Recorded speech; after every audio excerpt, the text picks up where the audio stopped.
Bilirsiniz, mürəkkəb sözlərin yazışında bəzən problem yaşayırıq. Burada məsələ nədədir? Əgər ali vəzifə adıdırsa, məsələn, Azərbaycan Respublikasının prezidenti, burada bütün hərflər birinci hərfdən söhbət edib, böyüklə yazılır.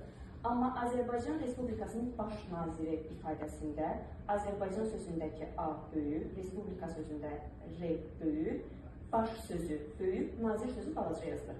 Azərbaycan Respublikasının vitse-prezidentində də eyni qaydada Azərbaycan Respublikasında hərflər böyükdür, vitse-prezident sözündəki hərflər balacadır. Əgər dövlət qurumlarındırsa, təşkilatlardırsa, fərqi yoxdur. Universitetlər ola bilər, kollec, filarmoniya, teatr. Burada bütün hərflər, yenə qeyd edirəm, birinci hərflər böyüklə yazılır, amma vəzifə və səlahiyyətdirsə balaca yazılır. Məsələn, biz deyirik ki, Azərbaycan Respublikasının Xarici İşlər Nazirliyi, oradakı bütün hərflər eyni ilə böyüklə yazılır. Amma siz desəz ki, Azərbaycan Respublikasının Xarici İşlər Naziri, Azərbaycan Respublikası sözü istisna, digər bütün sözlərdə ilk hərf balaca ilə yazılacaq. Bəli. İstifadan adında şiir olsa, aydınlarla istifadan. Böyük. Hansıda şöbə olsa?